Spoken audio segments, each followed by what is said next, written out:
গোপালগঞ্জে গুলিবিদ্ধ ও আঘাতপ্রাপ্ত হয়ে নিহত ৪ জনের দাফন ও সৎকার সম্পন্ন হয়েছে। তবে কারো ক্ষেত্রেই করা হয়নি লাশের সুরতহাল প্রতিবেদন। ময়নাতদন্ত ছাড়াই সৎকার ও দাফন সম্পন্ন হয়। এমন কাণ্ডে সরকার ও আইনশৃঙ্খলা বাহিনীকে নিয়ে প্রশ্ন তুলছেন অনেকে। নিহতদের মধ্যে পোশাক ব্যবসায়ী দীপ্ত সাহাকে বুধবার রাতে পৌর শ্মশানে সৎকার করা হয়। টাইলস মিস্ত্রি সহকারী রমজান কাজীকে বুধবার রাতে এশার নামাজের পর দাফন করা হয়। এছাড়া মোবাইল ফোন ব্যবসায়ী সোহেল রানা ও ক্রোকারিজ দোকানের কর্মচারী ইমন তালুকদারকে বৃহস্পতিবার সকালে পৌর কবরস্থানে দাফন করা হয়।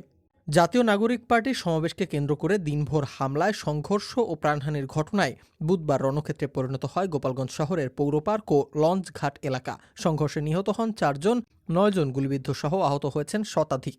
আওয়ামী লীগ ও নিষিদ্ধ ছাত্রলীগের নেতাকর্মীরা শহরের বিভিন্ন স্থাপনা ও যানবাহনে অগ্নিসংযোগ ও ভাঙচুর চালায়। এ সময় হামলাকারীদের সঙ্গে আইন শৃঙ্খলা রক্ষাকারী বাহিনীর দফায় দফায় সংঘর্ষ হয়েছে। নিহতরা হলেন গোপালগঞ্জ শহরের কোটালীপাড়া হরিণাহাটি গ্রামের কামরুল কাজীর ছেলে রমজান কাজী, সানাপাড়ায় সোহেল রানা, উদয়ন রোডের সন্তোষ সাহার ছেলে দীপ্ত সাহা এবং সদর উপজেলার ভেড়ারবাজার এলাকার ইমন তালুকদার।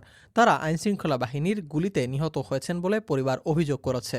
হাসপাতাল সূত্র জানিয়েছে, নিহতদের শরীরে গুলির চিহ্ন পাওয়া গেছে। গোপালগঞ্জ জেনারেল হাসপাতালের তত্ত্বাবধায়ক বলছেন, ৪ জনের মৃতদেহ হাসপাতালে এসেছে। এছাড়া গুরুতর আহত ৩ জনকে ঢাকায় পাঠানো হয়েছে।